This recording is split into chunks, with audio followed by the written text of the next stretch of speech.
Livro de Jó. Eu queria ler a partir do primeiro versículo.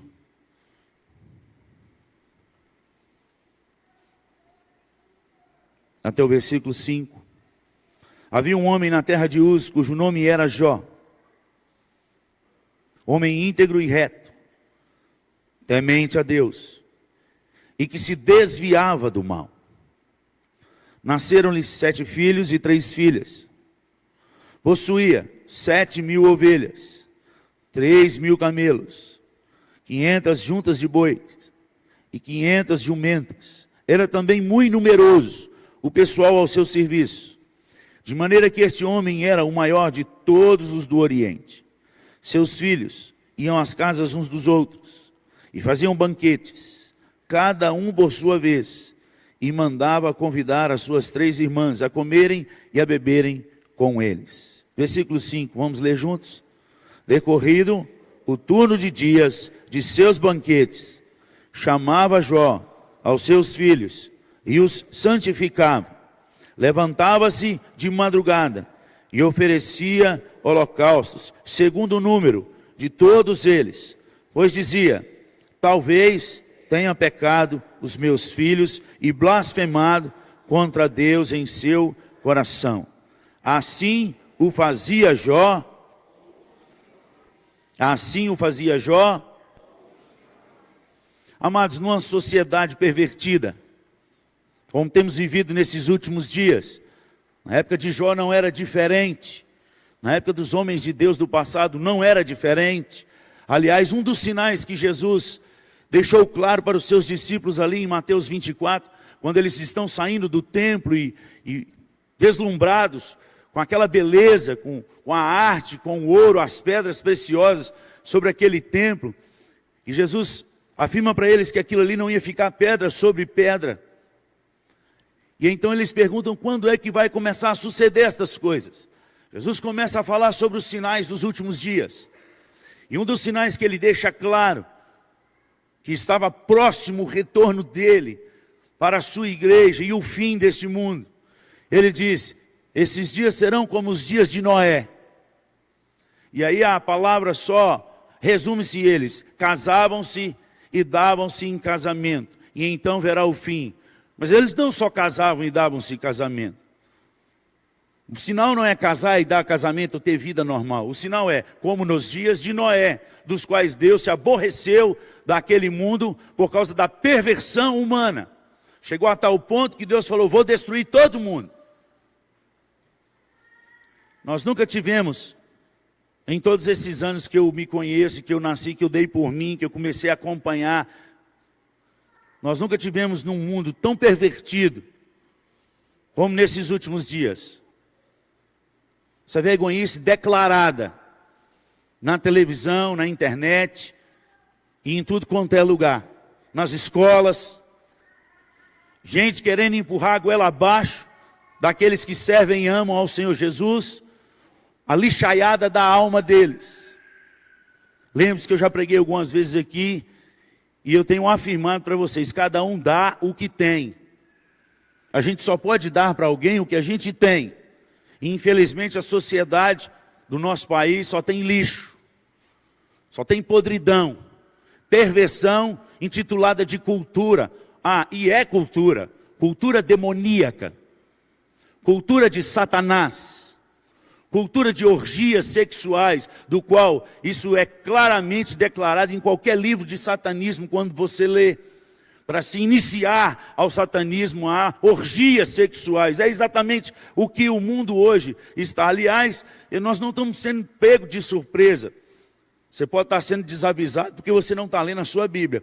Mas o próprio Senhor Jesus disse que o mundo jaz no maligno. E jaz faz morada. Assim como na sepultura das nossas famílias está escrito assim: jazigo da família tal. Ou seja, que quando morre é ali que vai fazer morada. Jazigo é morada, lugar de permanência. E Jesus diz: o mundo jaz no maligno. Jesus deixou claro que nos últimos dias seria a geração mais difícil, a que teria mais lutas, a que teria mais opressão maligna, Aliás, Jesus deixou claro que se o Pai não tivesse abreviado esses dias, nem os da fé resistiriam. Isso é um pano de fundo que Jesus está passando para a sua igreja. Não temos que ficar surpresos, porque já está escrito. Quem tem que ficar surpreso é quem não crê em Deus. Está na palavra. Todas estas coisas aconteceriam, porque um dos sinais da volta de Cristo é que os nossos dias seriam como nos dias de Noé. Agora, o que fazer, pastor? O que fazer? Amados, eu tenho batido nessa tecla e repetido várias vezes, saturado o coração da juventude dessa igreja. E eu tenho afirmado, na nossa geração, só tem um povo que vai ficar perseverando até o fim. Aqueles que aprenderem a andar com Deus. Andar com Deus é muito mais do que frequentar a igreja. É muito mais do que postar na internet ou bater no peito com orgulho e dizer, eu sou presbiteriano. E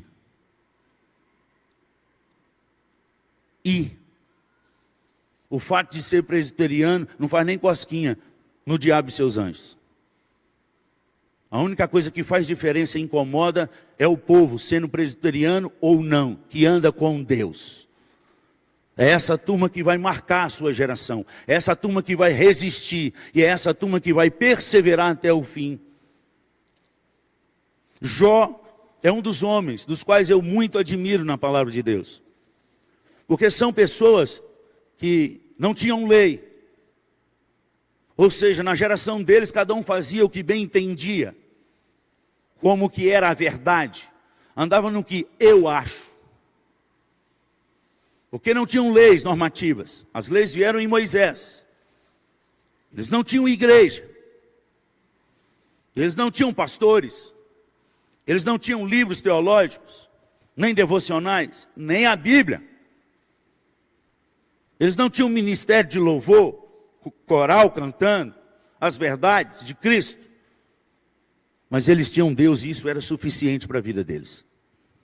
Na nossa geração, só vai permanecer de pé aqueles que têm Deus como um ser suficiente para a sua vida. E ter Deus não é só declarar que crê em Deus, porque os demônios também creem e declaram que Deus existe.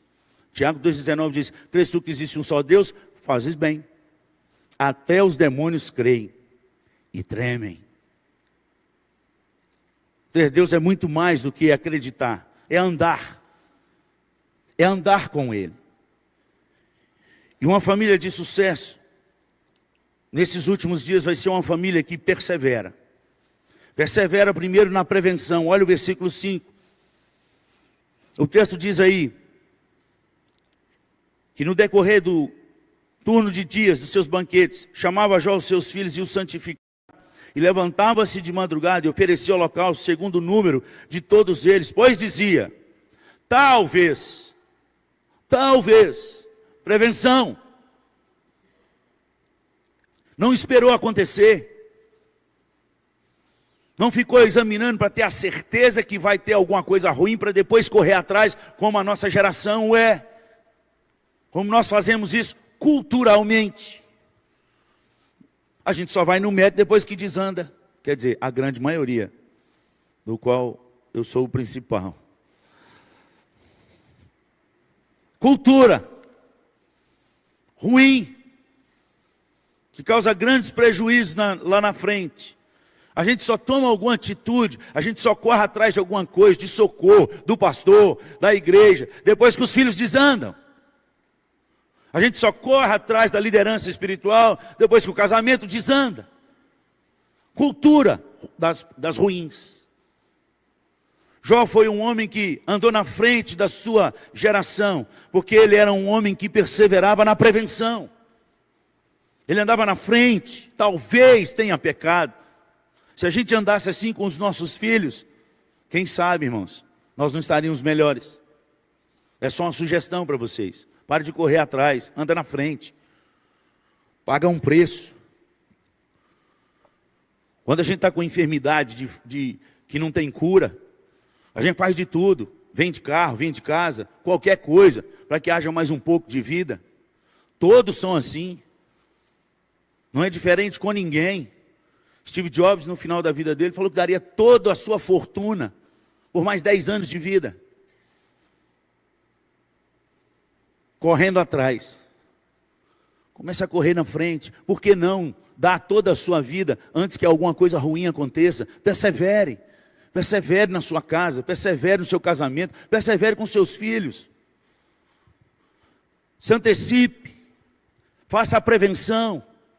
A prevenção está nas Escrituras. A prevenção nos diz que nós devemos ensinar os nossos filhos no caminho que deve andar, não apontar o caminho, mas andar com ele, no caminho e ensinando. Durante cada passo você ensinar algo, um legado que vale a pena. Não a cultura deste mundo, de só querer ter e guardar, porque se alguma coisa, qualquer tempestade, nada melhor do que um tornado para dizer a todos que têm muito dinheiro guardado, que o dinheiro não vale de nada. Tem que sair das suas mansões para se entrar nos quartinhos mofados, aonde tem mais segurança. E que se arrancar tudo não vale de nada. Ou pior, se for tomado pelo tornado, acabou tudo, com todos os milhões guardados. Prevenção, amados. Nós precisamos ensinar, não a cultura deste século e deste mundo, mas a cultura do reino de Deus. E muitos podem me afirmar, mas pastor, teve muitos homens de Deus que tinham muito dinheiro. Aliás, Jó era o homem mais rico da face da terra. Sim, no Antigo Testamento você vai ver muitos servos do Senhor, cheios da grana, do dinheiro e de posse. Mas qual foi o apóstolo que morreu rico? Me aponta um. Qual foi o discípulo de Cristo, dos 12, que morreu com muito dinheiro no banco? Me aponta um, irmão. Nós precisamos aprender que o nosso futuro não é um tempo, mas é o lugar onde Deus já está. Isso é um lugar onde Deus já está, e Ele afirmou com todas as letras, que está preparando lugar para os seus, e que vai voltar para buscá-los. Gente, o nosso futuro não é ruim, aconteça o que acontecer hoje e aqui. É isso que é ser mais do que vencedor. Ser mais do que vencedor é você entrar nas batalhas da vida sabendo que o seu time pode estar perdendo de 1000-0, faltando 1 minuto o jogo acabar. Deus ainda é o Senhor que para o sol e a lua até que a batalha vire. Nós precisamos aprender a perseverar na prevenção. Semeie na frente, não atrás. Invista nos seus filhos. Invista nos seus netos. Invista contra o pecado. Faça a prevenção contra o pecado. Jesus Cristo deixou claro com seus discípulos, olha, vigiai e orai, para que não entreis em tentação. O espírito, na verdade, está pronto, mas a carne é fraca. O que Jesus afirma ali, e dizendo que a carne é fraca, não é para você, base para você pecar e dizer, você sabe, né, pastor, a carne é fraca. Não, infeliz. São as ovelhinhas que é meio retardada, mas lá em Minas, aqui não tem essas coisas. Da minha terra, aqui parece que as ovelhas são tudo inteligentes.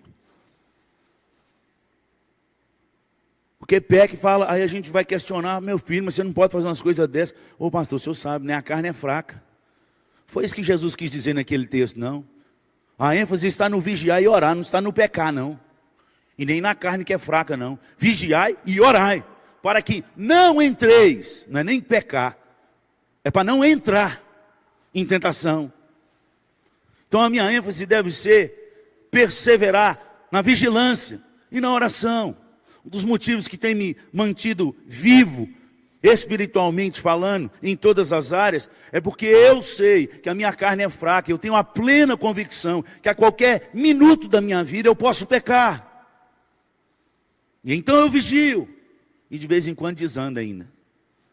Todo tempo alerta, porque em todo tempo o inimigo das nossas almas está atrás de nós. E nesses últimos dias vai piorar, não vai melhorar. A notícia ruim que eu tenho para vocês é que vai piorar. Porque o mundo está caminhando para o fim. Não tem como melhorar. Vai melhorar depois do fim. Aliás, já melhorou. Porque Deus está lá. E se você crê nesse Deus, é lá que você vai estar. Amém? Faça a prevenção, amado. Prevenção contra o pecado, prevenção contra o mundo. Já falei aqui, nós já estudamos aqui, quando a gente arma as tendas até Sodoma. Não arme sua tenda até Sodoma. Desliga essa porcariada. Essas coisas negativas, essas notícias ruins, que passam o dia inteiro no jornal, isso te adoece, isso te leva à opressão, à depressão, isso te leva à tristeza de alma.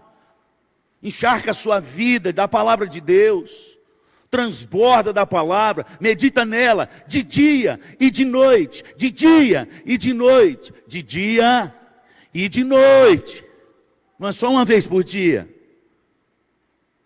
Falando entre vós, ou enquanto estar caminhando, aonde estiver, falando entre vós com salmos. Aprenda a conversar sobre as coisas de Deus em todo lugar.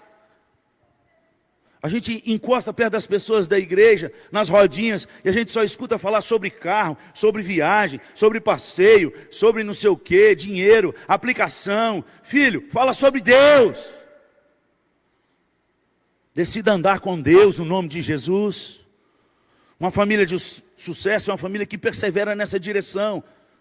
O que fazer diante dessa sociedade pervertida? Previna-se. Cerca as portas da sua casa. O pai tem que falar com a criança, não só no caminho, mas ele tem que falar na hora que acorda. Está lá. Como que o pai deve andar com a criança? Está na palavra. É falar quando acorda, é não caminhar de manhã, é na hora do almoço, é na parte da tarde, é antes de dormir, é escrever nos umbrais da casa, na palma da mão. Em outras palavras, sature-se de Deus. Se cada casa aqui tivesse essa saturação, dificilmente os nossos filhos cairiam. Mas o que a gente tem visto de pais, de igrejas, é que eles não só não andam com os filhos, andam com todos os amigos, de menos com os filhos. Eles têm agenda para todos os compromissos, principalmente se envolve dinheiro. Mas filho, como na cabeça dele, é despesa, então ele não tem tempo. E aí vai compensando os filhos com dinheiro, com sorvete, com videogame, com tablet, com telefone. Aí quando cresce com carro, com viagens. E muitos dos pais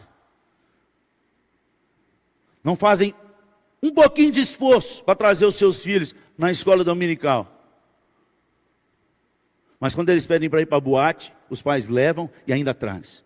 Que pai é esse? Que servo de Deus é esse, amado? Que é isso? Onde está chegando a igreja do Senhor Jesus? Nós precisamos mudar, amados.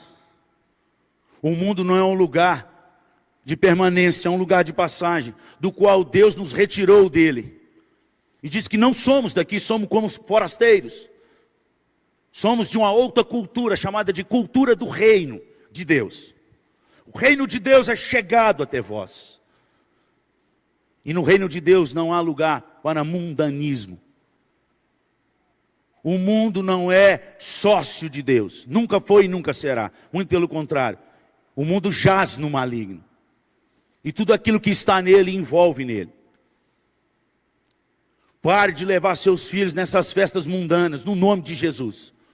Previna-se. Porque depois vocês ficam correndo atrás do prejuízo. E o que é pior, envolve o pastor nesse desespero. Depois que sujou. Não escuta o conselho do pastor antes. Não faz o que o pastor está falando antes e está pregando antes. Depois que a carruagem desanda, aí corre atrás. Pastor, me ajuda, pelo amor de Deus. Dá vontade de falar, não vou ajudar não. Não fui eu que criei seu filho, não fui eu que ensinei, não fui eu que... Agora quer vitória, filho? Vai chorando, geme e chora. Irmãos. Nós precisamos mudar. Parar de usar os pastores como babá, só para ficar limpando as cagadas que foi feita. Limpa aí, limpa aí, limpa aí. Não foi eu que sujei. Nós vamos prevenir, para não ter que correr atrás depois. No nome de Jesus. Prevenção contra o mundo, prevenção contra o pecado, prevenção contra a nossa carne. A carne não é só fraca, mas a carne ela guerreia e milita contra o Espírito o tempo inteiro. E a guerra, aqueles que vão prevalecer, é aqueles que andam no Espírito. Para andar no Espírito não é só confessar que tem o Espírito de Deus. Há um erro teológico tremendo sendo ensinado dentro das nossas igrejas. De que o presbiteriano, quando ele professa a sua fé e ele é batizado e pleno do Espírito Santo de Deus. Até aí é verdade. Daí para frente que é uma grande mentira do diabo. Que uma vez que você professou e confessou, pronto, você já está cheio do Espírito e acabou. Onde está escrito isso na Bíblia? Me dá os versículos. Agora, se você ler Atos dos Apóstolos, você vai perceber que no capítulo 2, a igreja é visitada pela primeira vez com o derramado do Espírito de Deus. E você vai ver que vários outros capítulos, quando a igreja se reúne para orar de novo, e o Espírito de Deus enche eles de novo. E o Espírito de Deus transborda neles de novo. E o Espírito de Deus vem sobre eles de novo. Então, biblicamente falando, eu estou desfazendo um sofisma aqui presbiteriano no nome de Jesus. Isso é doutrina de demônios. Porque na palavra de Deus fala que nós precisamos nos embriagar do Espírito. E ali é um verbo que deixa claro que tem um começo de se embriagar, mas não tem um fim. É todo dia, e é todo dia, e é todo dia. Enchei-vos do Espírito, sede fervorosos do Espírito, perseverantes na oração, em todo tempo orando. Precisamos nos prevenir contra a carne. Porque vai vencer essa batalha aquele que estiver mais alimentado. E a carne a gente alimenta quando abre os olhos. Quando a gente começa a ouvir e sai na rua, a carne é alimentada. E alimentada até transbordar. Bastam as duas buzinadas atrás de você, ou um cara te dá uma fechada na frente, você já está pronto para responder na carne.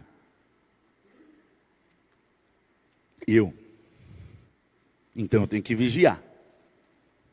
E me encher do Espírito.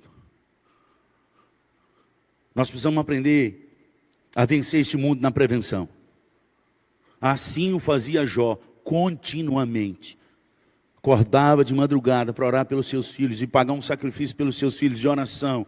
Era um homem mais ocupado da face da terra. Não tem ninguém aqui nessa manhã, e ninguém que escutar essa palavra, não vai ter ninguém que vai ter mais posses do que Jó e mais empregado do que Jó na face da terra. Ele tinha tanto trabalho que ele levantava de madrugada. Espera levantar de madrugada depois que seu filho estiver envolvido nas drogas e na prostituição, não. Levanta antes, é melhor.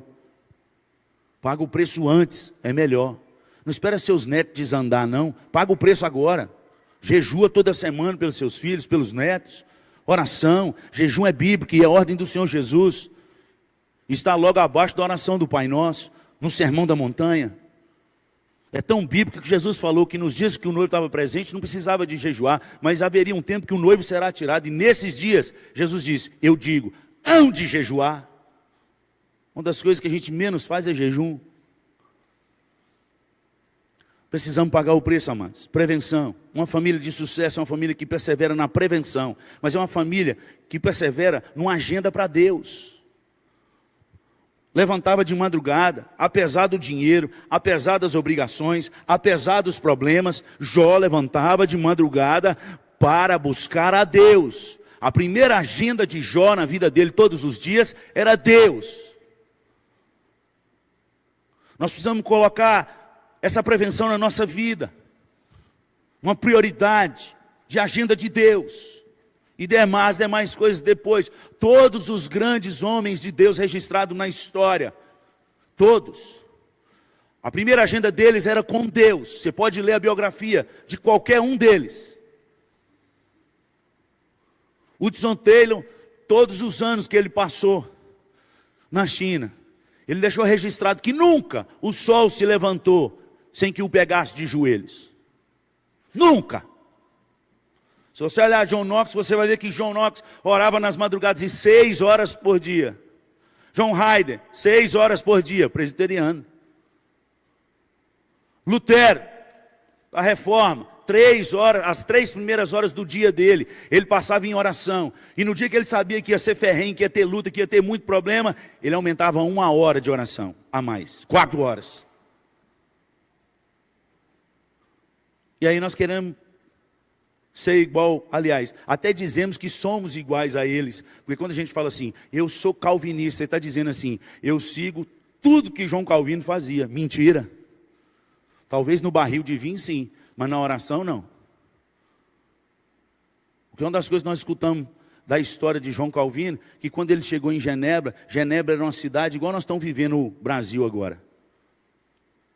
Uma cidade de prostituição cuja a maioria quase que absoluta da liderança espiritual daquela cidade eram cafetões. Eram eles que comandavam as prostitutas, os líderes espirituais. Vou falar as religiões aqui para não complicar. Uma cidade totalmente corrompida em crimes, assassinatos e orgias sexuais. E então chegou João Calvino num lugar onde ninguém queria ir. E aquela cidade se tornou a Jerusalém daquela época. Mudou. Mudou tudo. Mas ele era um homem que por vários anos passou apenas com uma refeição ao dia. Provavelmente foi o que desencadeou doenças no estômago.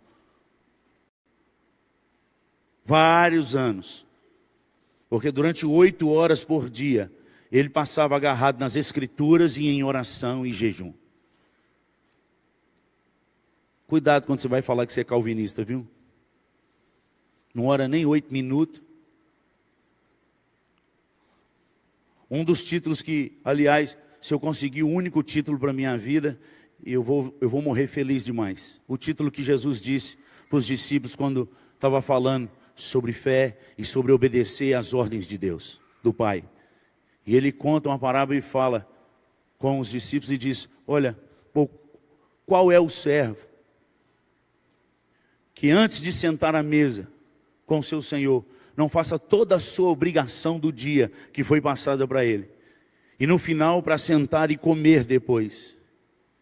E mesmo assim, ele não passou de servo inútil, porque só fez o que o seu Senhor mandou. No dia que eu entendi esse texto, eu chorei o dia inteiro. Eu falei, meu Deus, me dá pelo menos esse mestrado de servo inútil. Porque se eu conseguir, eu fiz tudo que o Senhor mandou. E ainda não vou passar de servo inútil. Entendeu? Se a gente der conta de fazer tudo que o nosso Senhor Jesus mandou e está registrado nas Escrituras, nós vamos receber um título ilustre de servo inútil. Porque a gente só fez o que o nosso Senhor mandou. Precisamos, amados, no nome de Jesus, nos prevenir nessa agenda com Deus. Olha, presta atenção no que eu vou te afirmar. Nós, eu e você, nós sempre teremos motivos íntegros, morais, para fazermos que nos leve fora da vontade de Deus. Sempre teremos motivos íntegros, plausíveis e honráveis, para não se estar na presença de Deus e não estar buscando a Deus. Prova disso quando os discípulos veem que Jesus sumiu para orar e as multidões o procuravam, porque muitos eram curados. Aonde ele chegava, as multidões eram curadas, e quando ele subiu para o monte para orar, os discípulos procuraram e não acharam. Quando Jesus aparece, falou assim, Senhor, todos te buscam para ser curado, né? Sabe o que Jesus respondeu? Todos não é a vontade do meu Pai. Em outras palavras, ele disse isso, porque ele falou assim, eu tenho outros lugares para ir, foi para isso que o Pai me chamou. Deixou todos te buscam, e foi fazer a vontade de Deus. Nós sempre teremos motivos plausíveis. Era uma multidão de enfermos que queria ser curado, mas Jesus não foi. Porque ele não olhou para o coração daquelas pessoas naquele momento, ele olhou para o coração do Pai. A vontade do Pai é que prevalece. Nem todo que me diz Senhor, Senhor entrará no reino dos céus, mas aquele que faz a vontade do meu Pai. Mateus 7, 21. Precisamos, amados, ter uma agenda para Deus. Nesses últimos dias é imprescindível. Antes de você abrir o jornal, antes de você ligar a sua televisão, antes de você sair para esse mundo de gente nu, com essas artes culturais, até nas praças eles já começaram a fazer essa cultura demoníaca. Escrevendo abertamente nas revistas, o povo que incomoda. E eu fiz questão de postar no meu Facebook. Eu sou do povo que incomoda. Eu creio. Eu sou. Eu não tenho medo dessa turma. Porque o meu futuro é um lugar onde meu Deus já está. Eles não podem fazer nada. E Jesus disse, não temeis esses que podem matar, mas temei aquele que pode matar e lançar a alma no inferno. E só tem um. E o seu nome é Jesus. Previna-se. Faça a prevenção. Persevera nela. Persevera numa agenda para Deus. Mas Jó perseverou também na prioridade, no que é essencial. Ele não só levantava de madrugada, mas ele santificava. Ele santificava ele e aos seus filhos. Continuamente, uma vida de santidade.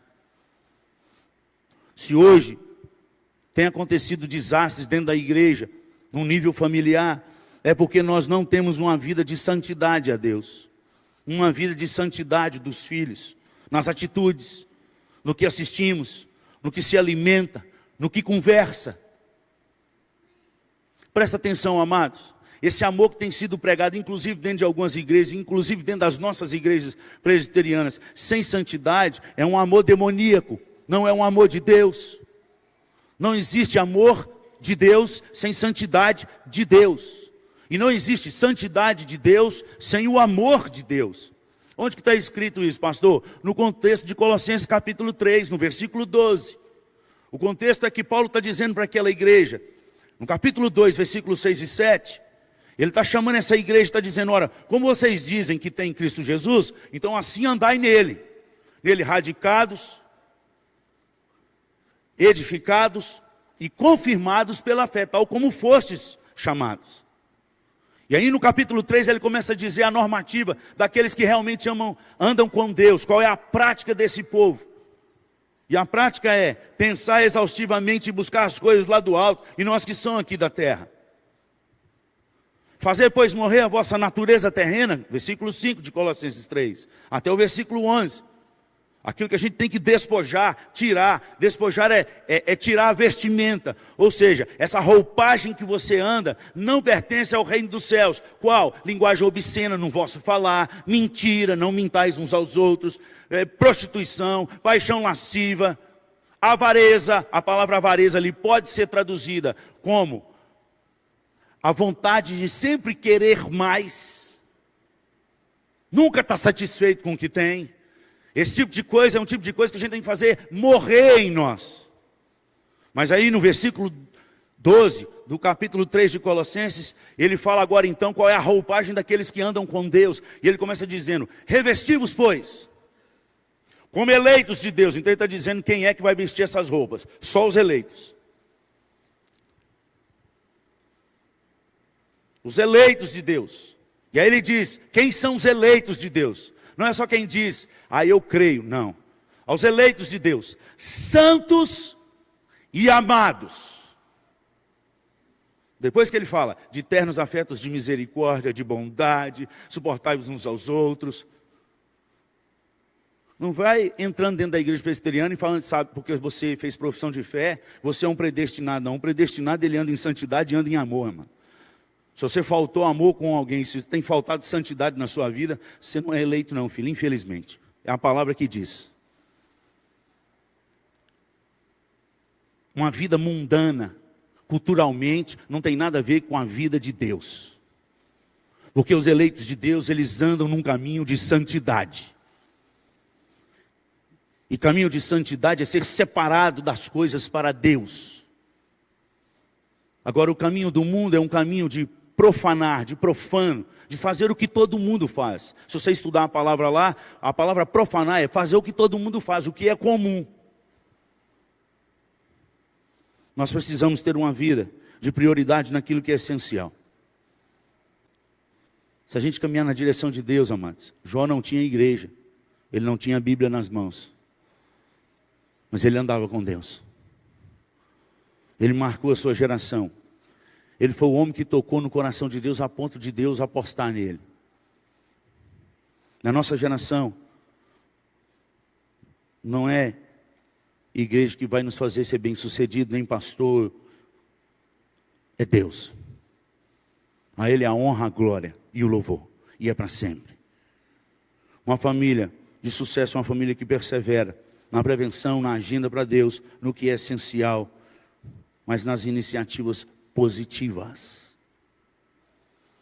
O texto diz, no versículo 5, chamava Jó aos seus filhos. Amados, presta atenção. Quando nossos filhos são crianças, eles chamam muito a gente, você já percebeu? O tempo inteiro eles querem atenção. Se você sai então com um adulto, piorou. Porque eles não querem que aquele povo amigo seu esteja com você, porque eles querem você para eles. Todo o tempo todo. Eu me lembro de uma das vezes que eu estava na porta da igreja cumprimentando os irmãos, e então eu escutei uma voz, mas bem longe, porque eu estava focando e cumprimentando os irmãos e abraçando, pai, ô pai. E aí eu estava cumprimentando, aí de repente escutei assim, ô pastor! Como eu estava no trabalho, como pastor, eu ouvi, tem alguém me chamando, precisando de mim como pastor. Que eu abaixei, era meu filho. Entendeu? Tem diversas histórias assim, como um filho que uma vez perguntou, pai, quanto que o senhor ganha por hora? 1 hora de serviço do senhor, empresário.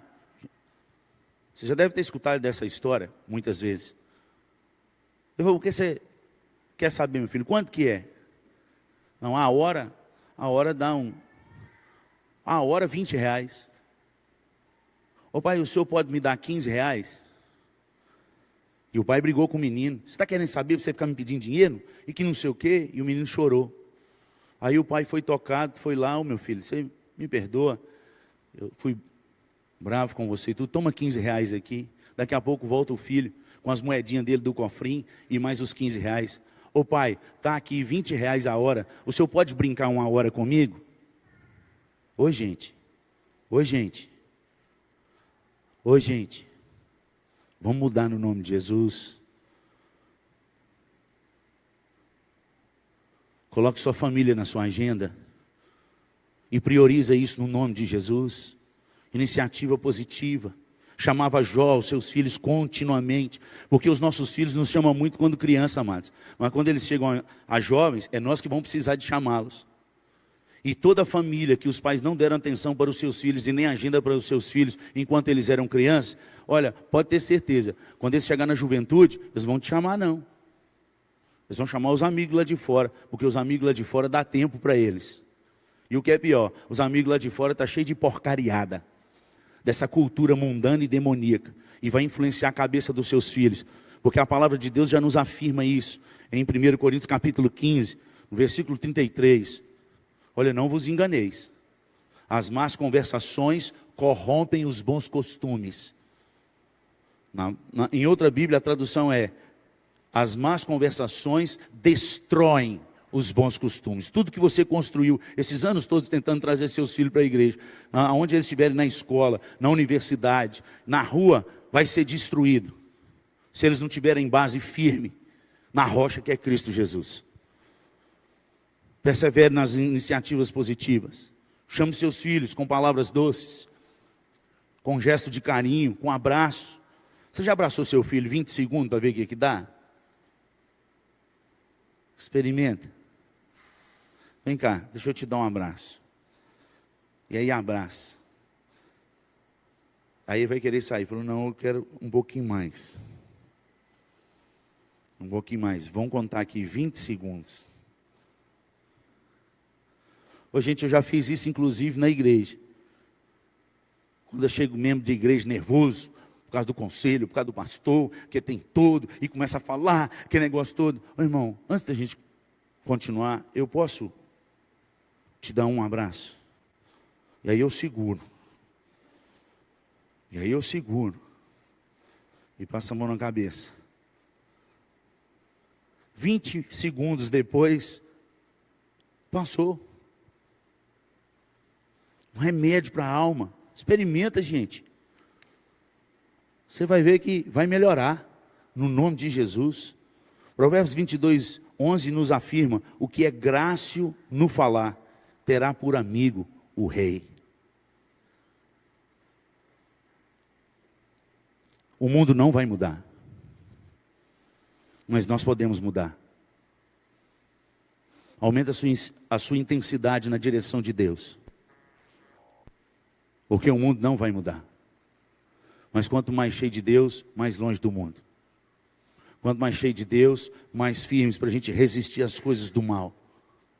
Quanto mais perto de Deus e a nossa família mais perto de Deus, menos possibilidade o diabo tem de destruir.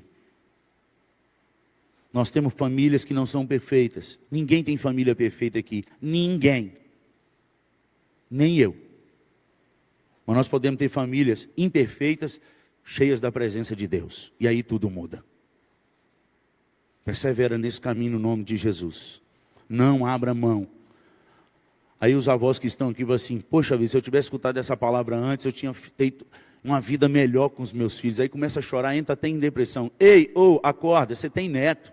Vai na direção do seu neto, filho. Agenda um dia com ele aí. Vai tomar sorvete com ele, traz para perto, abraça. Ainda dá tempo. Investe no neto, que você traz o filho de volta. Qual o pai que não gosta de ver gente tratando o filho bem? Abraça, ora, acorda de madrugada, ora por eles, paga o preço. No nome de Jesus. Amém? Que Deus possa firmar essa palavra no seu coração, no nome de Jesus. Lembre-se, gente, o mundo não vai mudar. Ele jaz no maligno. Mas nós podemos, assim como Jó, que nem Bíblia tinha, nem pastor tinha, mas andava com Deus ao ponto de Deus apostar nele. Jó foi o homem no qual Deus apostou. E não existe na Bíblia nenhum outro homem que Deus apostou. Mas ele fazia continuamente. Vamos orar? Pai, no nome de Jesus, para a nossa agenda, Senhor. Por favor, para a nossa agenda. E escreve a tua agenda nas nossas vidas. Como pais, como filhos, como netos, como avós, como amigos. Que possamos priorizar o Senhor. Que possamos priorizar a santidade de vida. Que possamos priorizar relacionamentos. Que possamos priorizar a tua palavra. Vem sobre a tua igreja, Pai, nesses últimos dias. Que o Senhor afirmou com todas as letras que seriam dias maus. Mas o Senhor também prometeu que estaria todos os dias da nossa vida conosco. Dá-nos a sensibilidade para percebermos que o Senhor anda com a gente, que o Senhor nunca nos abandonou. Nós que não paramos para ouvir a tua voz. Andamos tão agitados neste mundo, desesperados em ajuntar e a ter, e em pagar aquilo que nunca foi uma necessidade, que esquecemos que a nossa maior necessidade é estar contigo, é ouvir a tua voz, é andar na tua presença.